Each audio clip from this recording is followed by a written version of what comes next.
ನಮಸ್ಕಾರ ಫ್ರೆಂಡ್ಸ್, ರೇಖಾ ಕ್ರಿಯೇಟಿವಿಟಿ ಚಾನಲ್ಗೆ ಸ್ವಾಗತ. ಎಲ್ಲ ಹೇಗಿದ್ದೀರಾ? ಎಲ್ಲ ಚೆನ್ನಾಗಿದ್ದೀರಾ? ನಾನು ಕೂಡ ಚೆನ್ನಾಗಿದ್ದೀನಿ. ಮೊದಲಿಗೆ ಹೊಸ ವರ್ಷದ ಹಾರ್ದಿಕ ಶುಭಾಶಯಗಳು. ನಾನು ಯಾಕಪ್ಪ ಇಷ್ಟು ಲೇಟಾಗಿ ವಿಡಿಯೋ ಮಾಡ್ತಾಯಿದ್ದೀನಿ ಅಂದರೆ ಅದಕ್ಕೆ ನನ್ನದೇ ಆದ ಬೇರೆ ಬೇರೆ ಕಾರಣಗಳಿತ್ತು. ಹಾಗಾಗಿ ಬೇರೆ ಬೇರೆ ಕಾರಣ ಅಂತಂದರೆ ನನ್ನ ಪ್ರಾಣ ಗೆಳತಿ, ನನ್ನ ಅತ್ತಿಗೆ ಕೂಡ ಅವಳು ಅನಿರೀಕ್ಷಿತವಾಗಿ ಸಾವನ್ನಪ್ಪಬೇಕಾಗಿ ಬಂತು. ಅವಳು ಸಾವು ನನ್ನ ಮನಸ್ಸಿಗೆ ತುಂಬಾ ಬೇಸರ, ನೋವನ್ನು ತಂದುಕೊಟ್ಟಿತ್ತು. ಆ ಟೈಮಲ್ಲಂತೂ ನನಗೆ ಏನು ಮಾಡೋಕ್ಕೂ ಬೇಜಾರು ಅನ್ನಿಸ್ತಿತ್ತು. ಅಯ್ಯೋ ಯಾವುದು ಬೇಡಪ್ಪ ಅಂತ ಹೇಳಿ ಸ್ವಲ್ಪ ದಿನ ನಡಿಬೇಕಲ್ಲ ಅಂತಂದರೆ ಎಷ್ಟೋ ಜನ ನನಗೆ ನನ್ನ ನನ್ನ ಶಾಪಿಗೆ ಬಂದವರು, ನನ್ನ ಕಸ್ಟಮರ್ಸು, ನನ್ನ ವ್ಯೂವರ್ಸ್ ಎಲ್ಲ ಬಂದು ನನ್ನನ್ನೇ ಕೇಳೋರು, ಏನಕ್ಕೆ ವಿಡಿಯೋ ಅಪ್ಲೋಡ್ ಮಾಡ್ತಿಲ್ಲ ಅಂತ. ಕೆಲವರಂತೂ ಫೋನ್ ಮಾಡೆಲ್ಲ ಕೇಳಿದ್ದಾರೆ, ಯಾಕೆ ವಿಡಿಯೋ ಬರ್ತಾ ಇಲ್ಲ ನಿಮ್ಮದು ಅಂತ ಹೇಳಿ. ಅವರ ಈ ಪ್ರೀತಿಯ ಕಾರಣದಿಂದಾಗಿ ನಾನು ಮತ್ತೆ ವಿಡಿಯೋನ ಮಾಡೋದಕ್ಕೆ ಶುರು ಮಾಡ್ತಾಯಿದ್ದೀನಿ. ಅದಕ್ಕೋಸ್ಕರ ಇಷ್ಟು ಲೇಟಾಗಿರೋದ್ರಿಂದ ಕ್ಷಮೆ ಇರಲಿ. ಬನ್ನಿ ಈಗ ವಿಡಿಯೋನ ಶುರು ಮಾಡೋಣ. ನಾವಿವತ್ತು ಎಲ್ಲಿ ಹೊರಟಿದ್ದೀವಪ್ಪ ಅಂತಂದರೆ ತಿರುಪತಿ ಅಂದರೆ ಎಷ್ಟು ದಿನದಿಂದ ಹೊರಡ್ತಾ ಇದ್ವಿ ಅಂದರೆ ಕಡಿಮೆ ಅಂದರೂ 4-4.5 ವರ್ಷದಿಂದ ಹೊರಡಬೇಕು ಅಂತ ಪ್ಲ್ಯಾನ್ ಇತ್ತು. ಏನೋ ಗೊತ್ತಿಲ್ಲ, ತಿರುಪತಿ ತಿಮ್ಮಪ್ಪ ನಮಗೆ ದರ್ಶನ ಕೊಡೋ ಮನಸ್ಸೇ ಮಾಡಿರಲಿಲ್ಲ. ಅದು ಈ ಕಾಲ ಈಗ ಕೂಡಿ ಬಂದಿದೆ. ನಾವು ಮನೆ ಬಿಟ್ಟಾಗ 8 ಗಂಟೆ ಆಗಿತ್ತು. ನಾವು ತಿರುಪತಿ ತಲುಪಿದಾಗ 1-1:30 ಆಗಿತ್ತು ನೋಡಿ. ತಿರುಪತಿ ಬಸ್ ಸ್ಟ್ಯಾಂಡ್ ಇದು. ಅವಲ್ಲಿ ಹೋಗೋ ಅಷ್ಟೊತ್ತಿಗೆ 1:30 ಮಧ್ಯರಾತ್ರಿ 1:30 ಆಗಿತ್ತು. ಅಲ್ಲಿ ನಾವೇನು ಮಾಡಿದ್ವಿ, SST ಟಿಕೆಟ್ ಟೋಕನ್ ತೊಗೊಂಡು ಒಳಗೆ ಹೋಗೋದು ಅಂತ ಅಲ್ಲಿ ಕ್ಯೂನಲ್ಲಿ ಹೋಗಿದ್ವಿ. ಅಲ್ಲಿ ಹೋಗೋ ಅಷ್ಟರೊಳಗೆ ನೋಡಿ ಇಷ್ಟು ಜನ ಅಲ್ಲಿ SST ಟಿಕೆಟ್ ಟೋಕನ್ಗೋಸ್ಕರನೇ ನಿಂತಿದ್ರು. ನಾವು ಈ ಟೋಕನ್ ತೊಗೊಂಡಿದ್ದು ಫಸ್ಟ್ ಟೈಮು. ಅಂದರೆ ಇಲ್ಲಿ ತಿರುಪತಿ ದರ್ಶನ ಮಾಡಿರೋದೇ ಸೆಕೆಂಡ್ ಟೈಮು. ನಾನು ಮೊದಲು ಒಂದು ಸಲ ಹೋಗಿದ್ದೆ, ಇದು ಸೆಕೆಂಡ್ ಟೈಮ್ ಹೋಗಿರೋದು. ಇಲ್ಲಿ SST ಟೋಕನ್ಗೆ ಹೋಗಿರೋದು ನಾವು, ಇದು ಫಸ್ಟ್ ಟೈಮು. ಹೇಗಿರುತ್ತೆ ಅಂತ ನಮಗೂ ಗೊತ್ತಿಲ್ಲ.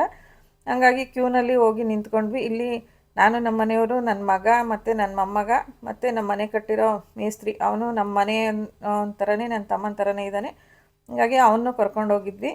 ನೋಡಿ ಅಲ್ಲಿ ತುಂಬಾ ರಶ್ಶು, ತುಂಬ ಓಡಾಡಬೇಕು. ಅಂದರೆ ನಿಮಗೆ ಗೊತ್ತಿದೆಯಲ್ಲ ತಿರುಪತಿ ದರ್ಶನಕ್ಕೆ ಎಷ್ಟು ಕಷ್ಟ ಆಗತ್ತೆ ಅಂತ. ಅದರಲ್ಲಿ ಈ ಲೈನಲ್ಲಿ ನಮಗೆ ಕೈಲಾಗದೇ ಇರೋರು ಮತ್ತು ವಯಸ್ಸಾದವರಂತೂ ಈ ಟೋಕನ್ ತೊಗೊಳೋದಕ್ಕೆ ಅಲ್ಲಿ ಕೌಂಟ್ರ್ ಒಳಗಡೆ ನುಗ್ಗೋದೇ ಕಷ್ಟ. ಹೇಗೋ ಮಾಡಿ ಹೋದ್ವಿ. ಅಲ್ಲಿ ನಾವು ಹೋದಾಗ ನೋಡಿ ಈ ಥರ ತುಂಬಾ ಜನ ಇದ್ದರು. ಕತ್ಲು ಅದು ಕಾಣಿಸ್ತಾ ಇರಲಿಲ್ಲ. ಇಲ್ಲಿಗೆ ಬರೋ ಅಷ್ಟೊತ್ತಿಗೆ 1-1.5 ಅವರ್ ಆಗಿತ್ತು. ನಾವು ಲೈನಲ್ಲಿ ನಿಂತ್ಕೊಂಡು 1:30-1:45 ಬಂದು ನಿಂತಿದ್ದಕ್ಕೆ ಇಲ್ಲಿಗೆ ಬರೋ ಅಷ್ಟೊತ್ತಿಗೆ 4 ಗಂಟೆ ಆಗಿತ್ತು ನಮಗೆ. ಟೋಕನ್ ಇಲ್ಲಿ ಪಾಯಿಂಟಿಗೆ ಬರೋ ಅಷ್ಟೊತ್ತಿಗೆ ಇಲ್ಲಿ ಬಂದು SST ಟೋಕನ್ ನಮಗೆ 4 ಗಂಟೆಗೆ ಇದು ಟೋಕನ್ ಸಿಕ್ತು. ನಮಗೆ ಸ್ಲಾಟ್ ಇದ್ದಿದ್ದು ನೋಡಿ 10 ಗಂಟೆ ರಾತ್ರಿಗೆ. 4 ಗಂಟೆಗೆ ಟೋಕನ್ ಇಶ್ಯೂ ಮಾಡಿದ್ದಕ್ಕೆ ರಾತ್ರಿ 10 ಗಂಟೆಗೆ ಸ್ಲಾಟ್ ನಮಗೆ ಸಿಕ್ಕಿತ್ತು. ಅದರ ನಂತರ ಅದನ್ನು ತೊಗೊಂಡು ನಾವು ಹೊರಗಡೆ ಬಂದ್ವಿ. ಇಲ್ಲಿ ನಮಗೂ ಇದು ಫಸ್ಟ್ ಟೈಮು ಇಲ್ಲೆಲ್ಲ ಹೋಗಿದ್ದಿದ್ದು. ಹಂಗಾಗಿ ಈಚೆಗೆ ಬರ್ತಿದ ತಕ್ಷಣ ಅಲ್ಲೆಲ್ಲ ಕಾರು, ಆಟೋ ಎಲ್ಲ ಸಿಗುತ್ತೆ ತಿರುಮಲ ಬೆಟ್ಟದ ಮೇಲೆ ಡ್ರಾಪ್ ಕೊಡೋದಕ್ಕೆ ಅಂತ ಹೇಳಿ. ನಾವೇನು ಅದಕ್ಕೆಲ್ಲ ಹೋಗಲಿಲ್ಲ, ಯಾಕೆಂದರೆ ನಮ್ಮದೇ ವೆಹಿಕಲ್ ತೊಗೊಂಡು ಹೋಗಿದ್ವಲ್ಲ. ಹಂಗಾಗಿ ಸುಮಾರು ವರ್ಷಗಳಿಂದನೇ ನಾವು ಟ್ರೈ ಮಾಡ್ತಾ ಇದ್ವಿ. ಹಂಗಾಗಿ ಆ ಟೈಮು ಇವತ್ತು ಕೂಡಿ ಬಂದಿದೆ ಅಂತ ಅನ್ನಿಸ್ತಾ ಇದೆ. ಸಾಮಾನ್ಯಕ್ಕೆ ತಿರುಪತಿ ದರ್ಶನ, ಸ್ವಾಮಿ ದರ್ಶನ ನಾವು ಅಂದ್ಕೊಂಡಷ್ಟು ಸುಲಭನಾಗಿ ಆಗಲ್ಲ ಅಂತ ಎಲ್ಲರೂ ಹೇಳ್ತಾರೆ. ಅದಕ್ಕೋಸ್ಕರ ಆ ಟೈಮು ಇವತ್ತು ಕೂಡಿ ಬಂದಿದೆ ಅಂತ ನಮಗೆ ಅನ್ನಿಸ್ತು. ಸುಮಾರು ಸಲ ಟ್ರೈ ಮಾಡಿದ್ರೂ ಆಗಿರಲಿಲ್ಲ. ಇವತ್ತಂತೂ ಫೈನಲಾಗಿ ಎಷ್ಟೊತ್ತಿಗನ ದರ್ಶನ ಆಗಲಿ, ಎಷ್ಟೊತ್ತನ ವೆಯ್ಟ್ ಮಾಡಾದರೂ ದರ್ಶನ ಮಾಡಲೇಬೇಕು ಅಂತ ಹೊರಟು ಬಂದಿದ್ದೀವಿ. ಇಲ್ಲಿ ಬಂದಿದ್ದು ನಾನು ಸೆಕೆಂಡ್ ಟೈಮು, ನಮ್ಮ ಮನೆಯವರು 3rd ಟೈಮ್ ಏನೋ, ನನ್ನ ಮಗನೂ ನಾನು ಸೆಕೆಂಡ್ ಟೈಮ್ ಇದು. ಹಂಗಾಗಿ ನಮಗೆ ಒಂಥರ ನೋಡೋದಕ್ಕೆ ಒಂಥರ ಕುತೂಹಲ, ಸ್ವಾಮಿ ದರ್ಶನ ಎಷ್ಟೊತ್ತಿಗೆ ಮಾಡ್ತೀವಪ್ಪ ಅಂತ ಒಂಥರ ಕಾತರ ಎಲ್ಲ ಇತ್ತು. ಹಂಗಾಗಿ ಹೊರಟ್ವಿ. ನೋಡಿ ಅಲ್ಲಿ ಎಂಟ್ರೆನ್ಸ್ ತಲುಪ್ತಿದ ತಕ್ಷಣ ಪ್ರಪ್ರಥಮ ಬಾರಿಗೆ ಶ್ರೀವಾರಿ ಮೆಟ್ಲು ಸಿಕ್ತು. ಇಲ್ಲೂ ಟೋಕನ್ ಸಿಕ್ತಿತ್ತಂತೆ, ಆದರೆ ನಮಗೆ ಗೊತ್ತಿಲ್ಲ. ಗೈಡೆನ್ಸಿಂದ ನಮಗೆ ಸ್ವಲ್ಪ ತಪ್ಪಾಯಿತು. ಬಸ್ ಸ್ಟ್ಯಾಂಡ್ಗೆ ಹೋಗಿ ತೊಗೊಂಡ್ವಿ. ನೋಡಿ ಇದು ಶ್ರೀವಾರಿ ಮೆಟ್ಲು ಸ್ಟಾರ್ಟಿಂಗು. ಕಾಲ್ನಡಿಗೆಯಲ್ಲಿ ಹತ್ತೋರು ಇಲ್ಲಿಂದ ಹತ್ತುತ್ತಾರೆ ಅಂತ ತೋರಿಸ್ತಾ ಇದ್ದಾರೆ. ನನಗೂ ಹತ್ತೋದಕ್ಕೆ ತುಂಬಾ ಆಸೆ ಇತ್ತು. ಅಂದರೆ ಈ ಟೈಮಿಗೆ ಅಂತೂ ಆಗೋದಿಲ್ಲ, ಸ್ಪೈನ್ ಆಪ್ರೇಷನ್ ಆಗಿರೋದ್ರಿಂದ ನಾನು ಅಷ್ಟೊಂದು ಬೆಟ್ಟ ಹತ್ತೋ ಸಾಹಸ ಅಂತೂ ಮಾಡೋಕ್ಕೆ ಈ ಜನ್ಮಕ್ಕಂತೂ ಆಗಲ್ಲ ಅಂತ ಅಂದ್ಕೊಂಡಿದ್ದೀನಿ. ನೋಡೋಣ, ಅಷ್ಟರೊಳಗೆ ಶಕ್ತಿ ಕೊಟ್ಟು ಏನಾದರೂ ಭಗವಂತ ಕರೆಸ್ಕೊಂಡ್ರೆ ಅದು ದೈವೇಚ್ಛೆ. ನೆಕ್ಸ್ಟು ಅಲ್ಲಿಂದ ಮುಂದೆ ಬಂದ್ವಿ. ಎಂಟ್ರೆನ್ಸ್ಗೆ ತಿರುಮಲ ಬೆಟ್ಟದ ಎಂಟ್ರೆನ್ಸಿಗೆ ಅಂತ ಬಂದ್ವಿ. ಅಲ್ಲೇ ನೋಡಿ ಅಲ್ಲಿಗಾಗಲೇ ನಾಮ ಎಲ್ಲ ಕಾಣಿಸ್ತಾ ಇತ್ತು. ಇಲ್ಲಿ ಇಷ್ಟೊಂದು ಜನ ರಶ್ ಇತ್ತು. ನಾವು ಹೋಗಿದ್ದು ಕ್ರಿಸ್ಮಸ್ ಹಿಂದಿನ ದಿನ, ಸೋಮವಾರ ರಾತ್ರಿ.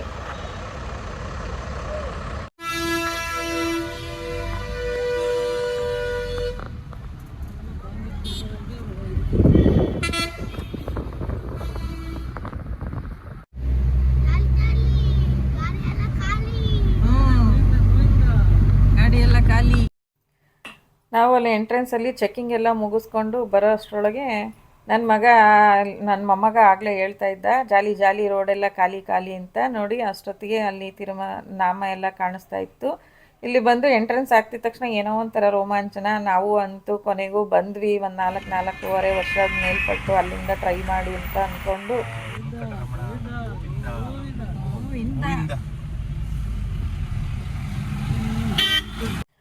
ನಾವು ಬೆಟ್ಟದ ಮೇಲೆ ಬರೋ ಅಷ್ಟೊತ್ತಿಗೆ ಒಂದು 5:30 ಆಗಿತ್ತು. ಅಷ್ಟರೊಳಗೆ ಬಂದು ನಮಗೆ ರಾತ್ರಿ 10 ಗಂಟೆಗೆ ಸ್ಲಾಟ್ ಸಿಕ್ಕಿರೋದ್ರಿಂದ ಏನು ಮಾಡೋದು, ಅಲ್ಲಿವರೆಗೂ ರೂಮ್ ಮಾಡಲೇಬೇಕು ಅಂದ್ಕೊಂಡು ರೂಮ್ ಮಾಡೋದಕ್ಕೆ ಅಂತ ಹೊರಟರು. ನಮ್ಮ ಮನೆಯವರು ಮತ್ತು ನನ್ನ ತಮ್ಮ ಇನ್ನೊಬ್ಬ ಕರ್ಕೊಂಡು ಹೋದರು ರೂಮ್ ಮಾಡೋದಕ್ಕೆ. ನಾವು ಬಂದು ಅವರು ಹೋಗಿ 6 ಗಂಟೆ ಸುಮಾರಿಗೆ ಹೋಗಿ ನಿಂತಿದ್ದಕ್ಕೆ 8:30 ಅಷ್ಟೊತ್ತಿಗೆ ರೂಮ್ಗೆ ಟೋಕನ್ನು ಸಿಕ್ತು. ಅದು ಟೋಕನ್ ಸಿಕ್ತು ಅಂದರು, ಅದು ಮೆಸೇಜ್ ಬರುತ್ತೆ ಅಂತ ಹೇಳಿದ್ರು. ಮೆಸೇಜು 10:30 10:45 ಬಂತು. ನೋಡಿ ಫೈನಲಿ ಈ ಥರ ರೂಮ್ ನಮಗೆ ಸಿಕ್ಕಿತ್ತು. ರೂಮಲ್ಲಿ ಬಂದು ಆಲ್ರೆಡಿ ಮಲಗಿದ್ರು. ನಾವೇನೋ ಕಾರಲ್ಲಿ ಸ್ವಲ್ಪ ತೂಗಿಡಿಸ್ಕೊಂಡು ಬಂದಿದ್ವಿ, ಹಂಗಾಗಿ ನಾವು ಮಲಗಕ್ಕೆ ಹೋಗಲಿಲ್ಲ.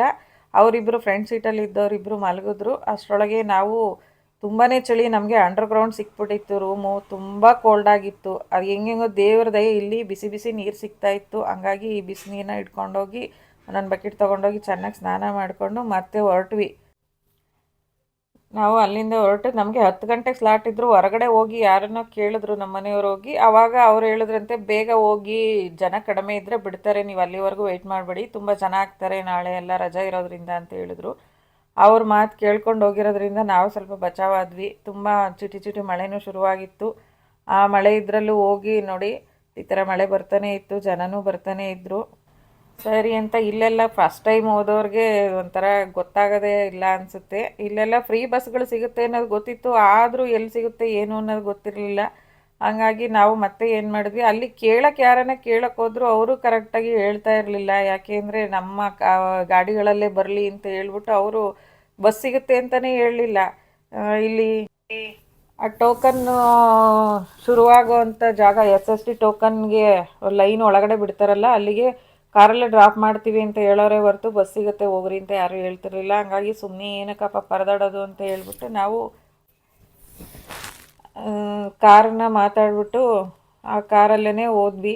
ಸುಮ್ಮನೆ ಏನಕ್ಕೆ ರಿಸ್ಕು ಅಂತ ಹೇಳಿ. ತುಂಬ ಜನ ಎಲ್ಲ ಅದೇ ಥರನೇ ಮಾಡ್ತಾಯಿದ್ರು.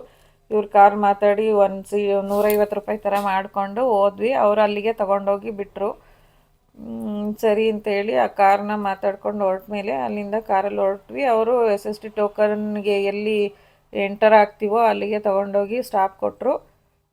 ಅಲ್ಲಿ ಲೈನಲ್ಲಿ ನಿಂತ್ಕೊಂಡು ಒಳಗಡೆ ಹೋಗಿ ಡೌಟ್ ಮೇಲೆ ಟಿಕೆಟ್ನ ತೋರಿಸಿದ್ವಿ. ಹೆಂಗಾದರೂ ಆಗಲಿ ಒಳಗಡೆ ಬಿಟ್ಟರೆ ನಮ್ಮ ಪುಣ್ಯ ಅಂದ್ಕೊಂಡು ಹೋದ್ವಿ. ಅವ್ರು ಹೆಂಗೆಂಗೋ ಬಿಟ್ಟರು. ಮತ್ತು ಅಲ್ಲಿಂದ ಶುರುವಾಯಿತು ನೋಡಿ. ಜನ ಫ್ರೀಯಾಗೇ ಇತ್ತು, ಒಂಥರ ಚೆನ್ನಾಗೂ ಇತ್ತು. ಲೈನು ಒಳಗಡೆ ಎಲ್ಲ ಖಾಲಿನೇ ಇತ್ತು. ಅಂದರೆ ಎಲ್ಲಿ ಹೋಗೋಣ, ಹೊರಗಡೆ ಇದ್ದಿದ್ದು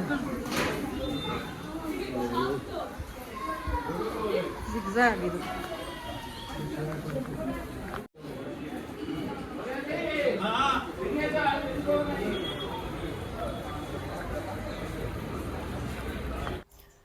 ಇಲ್ಲೊಂದು ಅರ್ಧ ಭಾಗ ಬರೋ ಅಷ್ಟರಲ್ಲಿ ಈ ಫೋನ್ಗಳನ್ನೆಲ್ಲ ಇಲ್ಲಿ ಡೆಪಾಸಿಟ್ ಮಾಡಬೇಕಾದ ಪ್ಲೇಸ್ ಬಂತು. ಹಂಗಾಗಿ ಲೈನಲ್ಲಿ ನಿಂತ್ಕೊಂಡು ಒಂದಿಬ್ಬರು ತೊಗೊಂಡೇ ಹೋಗಿರಲಿಲ್ಲ, ನಾವೊಂದಿಬ್ಬರು ಮಾತ್ರ ತೊಗೊಂಡೋಗಿದ್ವಿ. ಆ ಫೋನ್ನ ಇಟ್ಬಿಟ್ಟು ಇಲ್ಲಿಗೆ ಲಾಸ್ಟ್ ನೋಡಿ.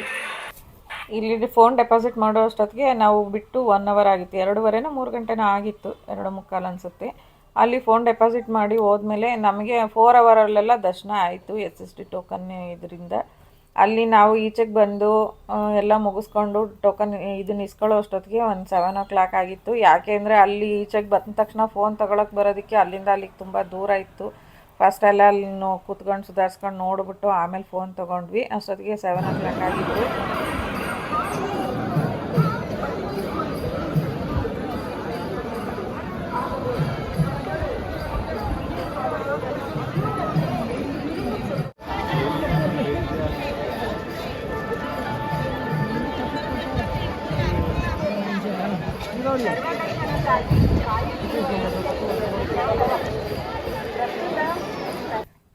ಈಚೆಗೆ ಬಂದಾದಮೇಲೆ ಅನೌನ್ಸ್ ಮಾಡ್ತಾಯಿದ್ರು ಸರ್ವದರ್ಶನಕ್ಕೆ ಕಾಯ್ತಿರುವ ಭಕ್ತಾದಿಗಳಲ್ಲಿ 15 ಗಂಟೆ ಆಗುತ್ತೆ ದರ್ಶನಕ್ಕೆ ಸಹಕರಿಸ್ಬೇಕು ಅಂತ ಇದು ಮಾಡ್ತಾಯಿದ್ರು. ನಾವು ಅಂದ್ಕೊಂಡ್ವಿ ಸದ್ಯ ಪುಣ್ಯ ನಾವು 10 ಗಂಟೆ ಸ್ಲಾಟ್ ಅಂತ ಹೋಗಿದ್ದಿದ್ರೆ ತುಂಬಾ ಲೇಟ್ ಆಗ್ತಿತ್ತು, ತುಂಬಾ ಕಷ್ಟನೇ ಆಗೋದು.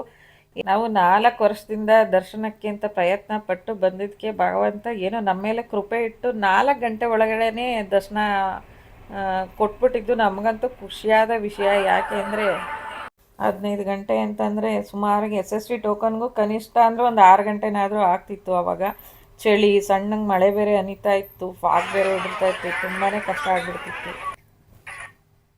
ಅಲ್ಲಿ ಮಂಜು ಯಾವ ಥರ ಬೀಳ್ತಾ ಇತ್ತು ಅಂದರೆ ಅದು ಮಳೆ ಬೀಳ್ತಾ ಇದೆಯೋ ಇಲ್ಲ ಮಂಜು ಸುರಿತಾ ಇದೆಯೋ ಅನ್ನೋದೇ ಗೊತ್ತಾಗ್ತಾ ಇಲ್ಲ. ಆ ಥರ ಬೀಳೋದು, ಮಂಜು ಬೀಳೋದು ನಿಂತರೆ ಮಳೆ ಹನಿಯೋದು, ಮಳೆ ಹನಿಯೋದು ನಿಂತರೆ ಮಂಜು ಬೀಳೋದು, ಆ ಥರ ಆಗ್ತಾಯಿತ್ತು.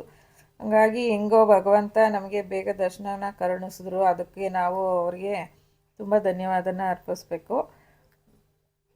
SST ಟೋಕನ್ ತಗೊಂಡೋಗಿರೋದ್ರಿಂದ ನಮಗೆ ಒಂದೇ ಒಂದು 16ನೇ ನಂಬರ್ ಇದರಲ್ಲಿ ಕೌಂಟ್ರಲ್ಲಿ ಒಂದು 1/2 ಅವರಿಂದ 15 ಅವರು ಅಲ್ಲಿ ಸ್ವಲ್ಪ ಹೊತ್ತು ವೆಯ್ಟ್ ಮಾಡಬೇಕಾಗಿತ್ತು. ಆಮೇಲೆ ತುಂಬ ಹಸಿವಾಗ್ತಿತ್ತು, ಅಲ್ಲಿ ತಿಂಡಿನೂ ಕೊಟ್ಟಿದ್ರು, ತಿನ್ಕೊಂಡು ಅಲ್ಲಿ ಸ್ವಲ್ಪ ಹೊತ್ತು ಕೂತಿದ್ದು ಬಂದಿದ್ವಿ.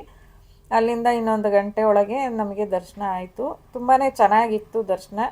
ಅಲ್ಲಿಂದ ಬಂದು ನಾವು ಸ್ವಲ್ಪ ಫೋಟೋಸ್ ಎಲ್ಲ ತೆಕ್ಕೊಂಡು, ಇದು ನನ್ನ ಮೊಮ್ಮಗನ ಅರ್ಕೆನೂ ಇತ್ತು, ಅವ್ನಿಗೆ ಹುಷಾರಿಲ್ಲದೆ ಇರೋವಾಗ ಅವನ್ನ ತಿರುಪತಿಗೆ ಕರ್ಕೊಂಬರ್ತೀನಿ ಅಂತ ನಾನು ಅರ್ಕೆ ಮಾಡ್ಕೊಂಡಿದ್ದೆ. ಅವನ್ನ ಅರ್ಕೆನೂ ತೀರ್ಸೋದಕ್ಕೋಸ್ಕರ ಅಂತ ಹೇಳಿ ಅವನ ಜೊತೆಲೇ ಕರ್ಕೊಂಡು ಹೋಗಿದ್ವಿ. ತುಂಬಾ ಚಳಿ ನೋಡಿ, ಸ್ವೆಟರ್ ಹಾಕ್ಕೊಂಡಿದ್ರು ಅಲ್ಲಿ ನಿಲ್ಲಕ್ಕಾಗ್ತಿರಲಿಲ್ಲ, ಅಷ್ಟು ಚಳಿ ಇತ್ತು. ನಮ್ಮನೆಯವಂತೂ ಸ್ವೆಟರ್ ಬಿಟ್ಟು ಬಂದು ಟವಲ್ ಹಾಕ್ಕೊಂಡೆ ಓಡಾಡ್ಕೊಂಡು ಬಂದರು. ತುಂಬಾ ಚಳಿ ಅಂದರೆ ತುಂಬ ಚಳಿ ಇತ್ತು, ನನಗಂತೂ ತುಂಬ ಚಳಿ ಆಗತ್ತೆ. ಅದಕ್ಕೋಸ್ಕರ ನೋಡಿ ಇಲ್ಲೆಲ್ಲ ಫೋಟೋ ಎಲ್ಲ ತೆಗೆಸ್ಕೊಂಡು ಮತ್ತೆ ನಮಗೆ ಅದು ಇಲ್ಲಿ ಹೆಂಗೆ ಅನ್ನೋದು ಗೊತ್ತಿಲ್ಲ. ಮೊದಲು ವರಹಸ್ವಾಮಿಗೆ ದರ್ಶನ ಮಾಡಿ ಆಮೇಲೆ ತಿರುಪತಿ ತಿಮ್ಮಪ್ಪನ ದರ್ಶನ ಮಾಡಬೇಕಂತೆ. ನೀವು ಯಾರಾದರೂ ತಿರುಪತಿಗೆ ಹೋದರೆ ಆ ತಪ್ಪನ್ನ ಮಾಡಬೇಡಿ. ಫಸ್ಟು ಹೋಗಿ ವರಹಸ್ವಾಮಿ ದರ್ಶನ ಪಡ್ಕೊಂಡು ಆಮೇಲೆ ತಿರುಪತಿ ತಿಮ್ಮಪ್ಪನ ದರ್ಶನ ಮಾಡಿ, ಆಗ ತಿರುಪತಿ ಯಾತ್ರೆ ಫಲಿಸುತ್ತೆ ಅಂತ ಹೇಳ್ತಾರೆ. ಮತ್ತು ಇಲ್ಲಿ ಯಾವುದೇ ಥರದ ಕೆಟ್ಟ ಕೆಲಸ ಮಾಡಬಾರ್ದು. ನೋಡಿ, ನಾವು ದರ್ಶನ ಮುಗಿಸ್ಕೊಂಡು ಆಮೇಲೆ ಬಂದು ವರಹಸ್ವಾಮಿನ ದರ್ಶನ ಮಾಡಿದ್ವಿ. ಈ ಥರನೂ ಮಾಡ್ಬೋದು ಅಂತ ಹೇಳಿದರು. ಹಾಗಾಗಿ ಮೊದಲು ಬರೋಕ್ಕಾಗಿರ್ಲಿಲ್ವಲ್ಲ, ಅದಕ್ಕೋಸ್ಕರ ವರಹಸ್ವಾಮಿ ದರ್ಶನನ ಆಮೇಲೆ ಮಾಡೋಣ ಅಂತ ಬಂದ್ವಿ. ಇಲ್ಲಿ ಬರೋ ಅಷ್ಟೊತ್ತಿಗೆ ನನ್ನ ಮೊಮ್ಮಗ ಆಗ ಎಲ್ಲರೂ ಹಾಕಿಸ್ಕೊತಾ ಇದ್ದಾರೆ, ನನಗೂ ಹಾಕ್ಸು ಅಂತ ಹಾಕಿಸ್ಕೊಂಡು ಗೋವಿಂದನ ಕೂಗ್ಕೊಂಡು ವರಹಸ್ವಾಮಿ ದರ್ಶನ ಮಾಡ್ಕೊಂಡು ಬಂದ್ವಿ. ಅಲ್ಲೂ ನಮ್ಮ ಲಕ್ಕು ಅಂತಲೇ ಹೇಳ್ಬೋದು. ನಾವು ಒಳಗೋಗಿ ಈಚೆಗೆ ಬರೋ ಅಷ್ಟೊತ್ತಿಗೆ ಆ ದೇವಸ್ಥಾನದ ಇದನ್ನು ಕ್ಲೋಸ್ ಮಾಡಿಬಿಟ್ರು. ಅಂದರೆ ಎಲ್ಲ ಕಡೆನೂ ನಮಗೆ ದೇವರು ನಮ್ಮ ಭಾಗಕ್ಕೆ ಇದ್ದ ಅಂತ ಅನ್ನಿಸ್ತು. ಯಾಕೆಂದರೆ ಎಲ್ಲ ಕಡೆನೂ ಅದೇ ಥರ ದರ್ಶನ ಆಯಿತು.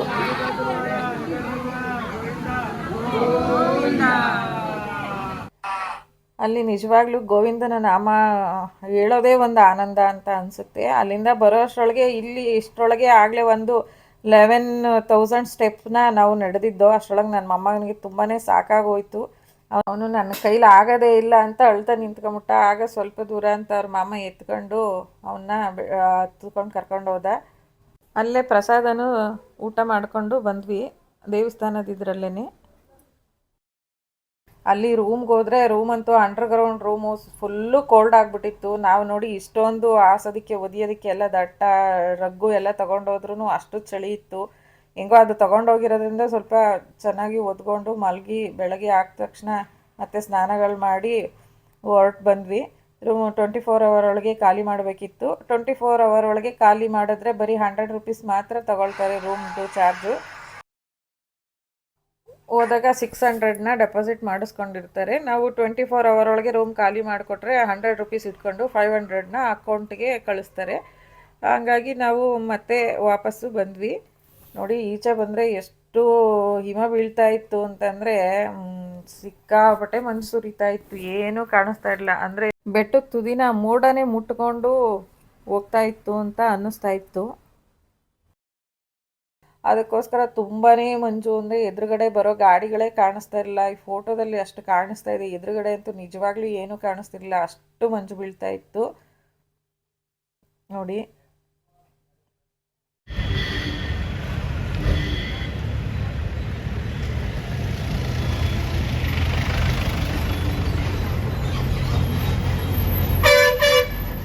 ಇಲ್ಲಿ ಒಂದು ಮುಖ್ಯವಾದ ವಿಷಯನ ಹೇಳ್ತಾ ಇದ್ದೀನಿ. ಯಾಕೆಂದರೆ ಈ ವಿಷಯದಿಂದ ಮುಂದೆ ಯಾರಿಗಾದರೂ ಸ್ವಲ್ಪ ಯೂಸ್ ಆಗ್ಬೋದು ಅನ್ನೋ ಉದ್ದೇಶದಿಂದ ಇದನ್ನು ಹೇಳ್ತಾ ಇದ್ದೀನಿ. ಏನಪ್ಪ ಅಂತಂದರೆ, ನಾವು ಯಾರಾದರೂ ಮತ್ತೆ ಇನ್ನೊಮ್ಮೆ ತಿರುಪತಿ ತಿಮ್ಮಪ್ಪನ ದರ್ಶನಕ್ಕೆ ಅಂತ ಹೋದಾಗ ಅಲ್ಲಿ ಮೊದಲಿಗೆ ಹೋಗಿ ನಾವು ತಿಮ್ಮಪ್ಪನ ದರ್ಶನ ಮಾಡಬಾರ್ದಂತೆ. ಏಕೆಂದರೆ ಅಲ್ಲಿ ಮೊದಲು ವರಹ ಸ್ವಾಮಿನ ದರ್ಶನ ಮಾಡಬೇಕಂತೆ. ಈ ಜಾಗ ಎಲ್ಲ ವರಹ ಸ್ವಾಮಿದಂತೆ. ವರಹ ಸ್ವಾಮಿ ತಿಮ್ಮಪ್ಪ ಇರೋದಕ್ಕೆ ಅಂತ ಹೇಳಿ ಈ ಜಾಗನ ತಿಮ್ಮಪ್ಪನಿಗೆ ಕೊಟ್ಟಿರೋದಂತೆ, ಅಲ್ಲಿ ನೆಲೆ ನಿಲ್ಲೋದಕ್ಕೋಸ್ಕರ. ಅದಕ್ಕೋಸ್ಕರ ತಿಮ್ಮಪ್ಪ ವರಹ ಸ್ವಾಮಿಗೆ ಒಂದು ಆಶ್ವಾಸನೆ ಕೊಟ್ಟಿದ್ದಾರೆ, ಅಂದರೆ ಒಂದು ಮಾತು ಕೊಟ್ಟಿದ್ದಾರೆ, ಕರಾರು ಬರ್ಕೊಟ್ಟಿದ್ದಾರಂತೆ. ಮೊದಲಿಗೆ ಬರೋ ನನ್ನ ಭಕ್ತರೆಲ್ಲ ಮೊದಲು ನಿನ್ನ ದರ್ಶನ ಮಾಡಿ ಆ ನಂತರ ನನ್ನ ದರ್ಶನ ಮಾಡಿದ್ರೆ ಈ ಯಾತ್ರೆ ಸಂಪೂರ್ಣ ಫಲ ಸಿಗತ್ತೆ ಅಂತ ಹೇಳಿ. ಅದಕ್ಕೋಸ್ಕರ ಈ ವರಹ ಸ್ವಾಮಿ ದರ್ಶನ ಮಾಡದೆ ಯಾರೂ ತಿಮ್ಮಪ್ಪನ ದರ್ಶನ ಮಾಡೋಕ್ಕೆ ಹೋಗಬೇಡಿ. ಅಕಸ್ಮಾತ್ ಮರೆತು ಮಾಡಿಬಿಟ್ಟಿದ್ರೆ ವಾಪಸ್ ಬರೋವಾಗಾದರೂ ಈಚೆ ಬಂದಮೇಲಾದರೂ ವರಹ ಸ್ವಾಮಿನ ದರ್ಶನ ಮಾಡಿಕೊಂಡು ಬನ್ನಿ. ಇನ್ನೊಂದು ವಿಷಯ ಏನಪ್ಪ ಅಂತಂದರೆ, ಈ ಬೆಟ್ಟದ ಮೇಲ್ಗಡೆ ಯಾವುದೇ ರೀತಿಯಾದ ತಪ್ಪು ಕೆಲಸಗಳನ್ನ ಮಾಡಬಾರ್ದು, ಎರಡನೇದಾಗಿ. ಆಮೇಲೆ ಮೂರನೇದಾಗಿ ಯಾರು ತಲೆಗೆ ಹೂ ಮುಡ್ಕೋಬಾರ್ದಂತೆ. ಆ ಬೆಟ್ಟದ ಮೇಲೆ ಹೂವೇನಿದ್ರು ಸ್ವಾಮಿಗೆ ಮಾತ್ರ ಅರ್ಪಿತವಾಗಬೇಕಂತೆ. ಹಂಗಾಗಿ ಅಪ್ಪಿತಪ್ಪಿನೂ ಯಾರೂ ಹೂವನ್ನ ತಗೊಂಡು ತಲೆಗೆ ಮುಡ್ಕೋಬೇಡಿ, ಅದು ತಪ್ಪಾಗತ್ತೆ ಅಂತ ಹೇಳ್ತಾರೆ. ಆಮೇಲೆ ಇನ್ನೊಂದು ಮುಖ್ಯವಾದ ವಿಷಯ ಏನಪ್ಪ ಅಂತಂದರೆ, ಆ ಬೆಟ್ಟದ ಮೇಲೆಲ್ಲ ಚಪ್ಪಲಿ ಹಾಕ್ಕೊಂಡು ಓಡಾಡಬಾರ್ದಂತೆ. ಯಾಕಪ್ಪ ಅಂತಂದರೆ ಈ ಬೆಟ್ಟ ಪೂರ್ತಿ ಸಾಲಿಗ್ರಾಮ ಶಿಲೆದೆ ಅಂತ ಹೇಳ್ತಾರೆ. ಅದರಿಂದ ಈ ಸ್ವಾಮಿ ನೆಲೆಸಿರೋದೇ ಸಾಲಿಗ್ರಾಮ ಶಿಲೆ ಮೇಲೆ. ಹಂಗಾಗಿ ನಾವು ಚಪ್ಪಲಿ ಹಾಕ್ಕೊಂಡು ಓಡಾಡಬಾರ್ದು ಅಂತ ಹೇಳ್ತಾರೆ. ಅನಿವಾರ್ಯ ಹಾಕ್ಕೊಂಡು ಹೋಗಲೇಬೇಕು. ಅದನ್ನು ಹೋಗ್ತಿದ ತಕ್ಷಣ ರೂಮಲ್ಲೋ ಎಲ್ಲೋ ಚಪ್ಪಲಿ ಬಿಡೋ ಕಡೆನೋ ಬಿಟ್ಟುಬಿಟ್ಟು ದೇವಸ್ಥಾನದ ಸುತ್ತಮುತ್ತ ಎಲ್ಲ ಬರಿಗಾಲಲ್ಲೇ ಓಡಾಡಬೇಕಂತೆ. ಇದಿಷ್ಟು ನನಗೆ ತಿಳಿದಿರೋಂಥ ವಿಷಯ. ಈ ವಿಷಯ ನಿಮ್ಮ ಜೊತೆನೂ ಹಂಚ್ಕೊಂಡ್ರೆ ಬೇರೆ ಅಲ್ಲಿ ಯಾರಾದರೂ ಓದೋರಿಗೆ ಇದು ಅನುಕೂಲ ಆಗುತ್ತೆ ಅಂತ ನಾನು ಇಲ್ಲಿ ಹೇಳಿದ್ದೀನಿ. ನಾನು ಮೊದಲು ಈ ತಿರುಪತಿ ತಿಮ್ಮಪ್ಪನ ದರ್ಶನಕ್ಕೆ ಹೋದಾಗ ನನಗಿದೆ ಅಷ್ಟೆಲ್ಲ ಗೊತ್ತೇ ಇಲ್ಲ. ಜೊತೆಗೆ ಇಷ್ಟೊಂದು ರಶ್ ಇರುತ್ತೆ, ಇಷ್ಟು ನುಗ್ಲು ಅನ್ನೋದು ಗೊತ್ತಿಲ್ಲ. ನಾನು ಎಲ್ಲ ದೇವಸ್ಥಾನದಲ್ಲಿ ದರ್ಶನ ಆದಂಗೆ ಆಗತ್ತೆ ಅಂದ್ಕೊಂಡು ಹೋದೆ. ಅಲ್ಲಿ ಹೋದರೆ ಅದು ನೋಡ್ತೀಯಾ, ಇದು ನೋಡ್ತೀಯಾ, ಸ್ವಾಮಿ ಮುಖ ನೋಡ್ತೀಯಾ, ಪಾದ ನೋಡ್ತೀಯಾ ಅನ್ನೋಷ್ಟರೊಳಗೆ ಈಚೆ ತಳ್ಳಿಬಿಟ್ರು. ಆಮೇಲೆ ಈಚೆ ಬಂದಮೇಲೆ ನನ್ನ ತಂಗಿ ಮಗ ಹೇಳ್ದ, ದೊಡ್ಡಮ್ಮ ಫಸ್ಟು ಪಾದ ನೋಡ್ಬಿಟ್ಟು ಆಮೇಲೆ ಸ್ವಾಮಿ ಮುಖ ನೋಡಬೇಕು ಅಂತ. ಅದಾಗಿ ಈ ಸಲ ಹೋದಾಗಂತೂ ಫುಲ್ಲು ಅಲರ್ಟ್ ಆಗಿದ್ದೆ. ಯಾಕೆಂದರೆ ಆ ಕಡೆ ಈ ಕಡೆ ನೋಡಿದ್ರೆ ಸ್ವಾಮಿ ಮಿಸ್ ಆಗಿಬಿಡತ್ತೆ ಅಂತ ಹೇಳ್ಬಿಟ್ಟು ನಾನು ಎಲ್ಲೂ ನೋಡೋಕ್ಕೆ ಹೋಗಲಿಲ್ಲ. ಹೋದ ಸಲ ಹೋಗಿ ನೋಡಿರೋದಕ್ಕಿಂತ ಈ ಸಲ ಸ್ವಲ್ಪ ಕಣ್ ತುಂಬಿಸ್ಕೊಂಡೇ ನೋಡ್ಕೊಂಡು ಬಂದ್ವಿ ಅಂತಲೇ ಹೇಳಬೇಕು. ಚೆನ್ನಾಗಿ ದರ್ಶನ ಆಯಿತು. ನಮಗಂತೂ ಸಿಕ್ಕಾಪಟ್ಟೆ ಖುಷಿ ಆಯಿತು. ಅಲ್ಲಿಂದ ಮಂಗಾಪುರ ಶ್ರೀ ಕಲ್ಯಾಣ ವೆಂಕಟೇಶ್ವರ ಸ್ವಾಮಿ ದೇವಸ್ಥಾನಕ್ಕೆ ಬಂದ್ವಿ. ಇದನ್ನು ಚಿಕ್ಕ ತಿರುಪತಿ ಅಂತಲೂ ಕರೀತಾರಂತೆ. ಬೆಟ್ಟ ಹತ್ಕೊಂಡು ಹೋಗೋರು ಆ ಬೆಟ್ಟ ಹತ್ತಿ ಸ್ವಾಮಿ ದರ್ಶನ ಆದಮೇಲೆ ಬಂದು ಇಲ್ಲೂ ವೆಂಕಟೇಶ್ವರನ ದರ್ಶನ ಮಾಡಬೇಕು ಅಂತ ಹೇಳ್ತಾರೆ. ಅಲ್ಲಿಗೆ ಸಂಪೂರ್ಣ ಆಗತ್ತಂತೆ. ಅವರು ಬೆಟ್ಟ ಹತ್ತಿದ್ದು ಪ್ರತಿಫಲ ಸಿಗುತ್ತೆ ಅಂತ ಹೇಳ್ತಾರೆ. ಇಲ್ಲಿ ತಿರುಮಲದಲ್ಲಿ ವೆಂಕಟೇಶ್ವರ ಪದ್ಮಾವತಿ ಅಮ್ಮನವರೊಂದಿಗೆ ವಿವಾಹವಾದ ನಂತರ ಇಲ್ಲಿ 6 ತಿಂಗಳು ಬಂದು ಇಲ್ಲಿ ಸಂಸಾರ ಮಾಡಿಕೊಂಡು ಇದ್ರಂತೆ ಅಗಸ್ತ್ಯ ಮುನಿ ಆಶ್ರಮದಲ್ಲಿ. ಈಗ ಅಲ್ಲಿ ಮೇಲ್ಗಡೆ ಹೋಗಿ ತಿರುಮಲದಲ್ಲಿ ಇಲ್ಲಿ ಕಲ್ಯಾಣೋತ್ಸವನ ಮಾಡಿಸೋದಕ್ಕೆ ಸಾಧ್ಯ ಆಗದೆ ಇರೋರು ಇಲ್ಲಿ ಬಂದು ಕಲ್ಯಾಣೋತ್ಸವನ ಮಾಡಿಸ್ಬೋದು. ಅಲ್ಲಿ ಅಷ್ಟು ಕಷ್ಟ ಆಗೋದಿಲ್ಲ. ಅಂದರೆ ಅಲ್ಲಿ ಕಲ್ಯಾಣೋತ್ಸವಕ್ಕೆ ಟಿಕೆಟ್ ಸಿಗೋದೇ ಕಷ್ಟ. ಇಲ್ಲಿ ಸುಲಭನಾಗಿ ಸಿಗುತ್ತೆ. ಇಲ್ಲಿ ಆನ್ಲೈನ್ ಮೂಲಕನೂ ಮಾಡ್ಕೋಬೋದು. ಇಲ್ಲ ಇಲ್ಲಿ ಬಂದರೆ ಅಲ್ಲೇ ಪ್ರತಿದಿನ 11 ಗಂಟೆಗೆ ಕಲ್ಯಾಣೋತ್ಸವ ನಡೆಯುತ್ತೆ. ಇಲ್ಲೇ ಟಿಕೆಟೂ ಸಿಗುತ್ತೆ, ಕಲ್ಯಾಣೋತ್ಸವ ಮಾಡಿಸ್ಬೋದು. ಇಲ್ಲಿ ಕಲ್ಯಾಣೋತ್ಸವ ಮುಗಿದ ನಂತರ ಕಲ್ಯಾಣದ ದಾರ ಕಟ್ತಾರೆ. ಮದುವೆ ಆಗದೆ ಇರೋ ಹುಡುಗ ಹುಡುಗಿ ಇದ್ದರೆ, ಇಲ್ಲ ಗಂಡಸರಿಗೆ ಒಂದು ಪಂಚನ ಹೆಗಲ ಮೇಲೆ ಹಾಕ್ತಾರೆ, ಹೆಂಗಸರಿಗೆ ಅಕ್ಷತೆ ಮತ್ತು ಬ್ಲೌಸ್ ಪೀಸ್ನ ಕೊಡ್ತಾರೆ. ಸಪ್ರೇಟಾಗಿ ಕಂಕಣ ದಾರ ಕೂಡ ಇಲ್ಲಿ ಸಿಗತ್ತೆ. ಇಲ್ಲಿ ಸ್ಪೆಷಲ್ ದರ್ಶನ ಅಂತ ಹೇಳಿ 5 ರೂಪಾಯಿಗಿರುತ್ತೆ ಸ್ಪೆಷಲ್ ದರ್ಶನ ಟಿಕೆಟು. ಇಲ್ಲಿಂದ ಆದರೆ ಧರ್ಮ ದರ್ಶನಕ್ಕೂ ಹೋಗ್ಬೋದು. ಮತ್ತು 500 ರೂಪಾಯಿಗೆ ಇಲ್ಲಿ ಕಲ್ಯಾಣೋತ್ಸವನ ಮಾಡಿಕೊಡ್ತಾರೆ. ಮದುವೆಗೋಸ್ಕರನೇ ಅಲ್ಲದೆ ಇದ್ದರೂ ತಮ್ಮ ಕಷ್ಟ ಪರಿಹಾರಕ್ಕಾಗೂ ಕಲ್ಯಾಣೋತ್ಸವನ ಮಾಡಿಸ್ತಾರೆ ಇಲ್ಲಿ. ಇನ್ನೊಂದು ಖುಷಿಯಾದ ವಿಷಯ ಏನಂತ ಅಂದರೆ, ದೇವ್ರನ್ನ ಹತ್ರದಿಂದ ನಮಗೆ ಸಾಕಾಗುವಷ್ಟು ಕಣ್ತುಂಬಿಸ್ಕೋಬೋದು. ಅದು ಇಲ್ಲಿಗೆ ಬಂದರೆ ವೆಂಕಟೇಶ್ವರನ ದರ್ಶನ ತುಂಬ ಚೆನ್ನಾಗಾಗತ್ತೆ.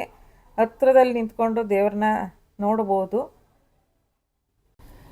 ನಾವು ಕಲ್ಯಾಣೋತ್ಸವ ಮಾಡಿಸೋದಕ್ಕೆ ಸುಮಾರು ದಿನದಿಂದನೇ ಟ್ರೈ ಮಾಡ್ತಿದ್ವಿ, ಆದರೂ ಸಿಕ್ಕಿರಲಿಲ್ಲ. ಅಲ್ಲಿ ತಿರುಮಲ ಬೆಟ್ಟದಲ್ಲಿ ಸಿಗೋದಂತೂ ತುಂಬಾ ಕಷ್ಟ. ಅಲ್ಲಿ ಲಾಟ್ರಿ ಥರ ಮಾಡಿ ಏನೋ ಅನೌನ್ಸ್ ಮಾಡ್ತಾರೆ ಅಂತ ಆಯಿತು. ಯಾವುದೇ ಒಂದು ಟಿಕೆಟ್ ಅನೌನ್ಸ್ ಆದರೂ ಸ್ವಲ್ಪ ಸಮಯದಲ್ಲೇ ಒಂದು ಹಾಫ್ ಆನ್ ಅವರ್ ಇರಲ್ಲ, ಅಷ್ಟರೊಳಗೆ ಎಲ್ಲ ಕ್ಲೋಸ್ ಆಗಿಬಿಟ್ಟಿರುತ್ತೆ. ಹಂಗಾಗಿ ಅಲ್ಲಿ ಮಾಡ್ಸೋಕ್ಕಾಗಲಿಲ್ಲ. ಇಲ್ಲಿ ದರ್ಶನಕ್ಕೆ ಅಂತ ಬಂದ್ವಿ. ನಮ್ಮ ಅದೃಷ್ಟನೋ ಏನೋ ಆ ಟೈಮಿಗೆ ಇತ್ತು ಕಲ್ಯಾಣೋತ್ಸವ. ಹಂಗಾಗಿ ಕಲ್ಯಾಣೋತ್ಸವನೂ ಮಾಡಿಸ್ಕೊಂಡು ಒಳ್ಳೆ ದರ್ಶನ ಮಾಡಿಕೊಂಡು ತೃಪ್ತಿಯಾಗಿ ಬಂದಿದ್ದಾಯಿತು. ನೀವು ಯಾರಾದರೂ ತಿರುಪತಿಗೆ ಹೋಗೋ ಪ್ಲ್ಯಾನಲ್ಲಿದ್ದರೆ ತಿರುಪತಿಲಿ ಬೆಟ್ಟದ ಮೇಲೆ ತಿರುಮಲ ಬೆಟ್ಟದಲ್ಲಿರೋ ವೆಂಕಟೇಶ್ವರನ ದರ್ಶನ ಮಾಡಿಕೊಂಡು ಈ ಮಂಗಾಪುರಕ್ಕೆ ಬಂದು ಕಲ್ಯಾಣ ವೆಂಕಟೇಶ್ವರನ ಕಣ್ ತುಂಬಿಸ್ಕೊಂಡು ಬರ್ಬೋದು. ನೋಡಿ ಇಲ್ಲಿ ಇದ್ರ ಚರಿತ್ರೆನೆಲ್ಲ ಇಲ್ಲಿ ಬೋರ್ಡಲ್ಲಿ ಬರೆದಿದ್ದಾರೆ. ಪೂಜೆ ಯಾವ್ಯಾವ ಟೈಮಿಂಗ್ ಏನೇನು ನಡೆಯುತ್ತೆ ಅನ್ನೋದನ್ನು ಸಹ ಇಲ್ಲಿ ಕೊಟ್ಟಿದ್ದಾರೆ. ನಾವು ಇಲ್ಲೆಲ್ಲ ಆತ್ಮತೃಪ್ತಿ ಆಗುವಷ್ಟು ದರ್ಶನ ಅಂತೂ ಇಲ್ಲಾಯಿತು. ಸಿಕ್ಕಾಪಟ್ಟೆ ಖುಷಿ ಆಯಿತು. ನಾವು 4 ವರ್ಷದಿಂದ ಪ್ರಯತ್ನ ಪಟ್ಟು ಬಂದಿದ್ದಕ್ಕೂ ಇವತ್ತು ತುಂಬ ಖುಷಿ ಆಯಿತು, ಸಾರ್ಥಕ ಆಯಿತು ಅನ್ನಿಸ್ತು. ಅಷ್ಟು ಚೆನ್ನಾಗಿ ದರ್ಶನ ಆಯಿತು. ಇಲ್ಲಿಗೆ ನನ್ನ ಈ ವಿಡಿಯೋನ ಮುಗಿಸ್ತಾ ಇದ್ದೀನಿ. ನನ್ನ ಈ ವಿಡಿಯೋ ಯಾರಿಗೆಲ್ಲ ಇಷ್ಟ ಆಗಿದೆ ಅವರೆಲ್ಲ ಲೈಕ್ ಮಾಡಿ, ಮತ್ತು ಯಾರಿಗೆಲ್ಲ ಯೂಸ್ ಆಗುತ್ತೆ ಅಂದರೆ ನಿಮ್ಮ ಫ್ರೆಂಡ್ಸ್ಗಳಿಗೂ ಶೇರ್ ಮಾಡಿ. ಯಾರೆಲ್ಲ ನನ್ನ ಚಾನಲ್ನ ಮೊದಲ ಬಾರಿ ನೋಡ್ತಾ ಇರೋ ಪ್ಲೀಸ್ ಸಬ್ಸ್ಕ್ರೈಬ್ ಮಾಡಿಬಿಟ್ಟು ನೋಡಿ. ಮತ್ತೆ ಭೇಟಿಯಾಗೋಣ ಇನ್ನೊಂದು ಸುಂದರ ವಿಡಿಯೋಂದಿಗೆ. 7 ಬೆಟ್ಟಗಳ ಒಡೆಯ ಗೋವಿಂದ, ವೆಂಕಟರಮಣ ಗೋವಿಂದ ಗೋವಿಂದ.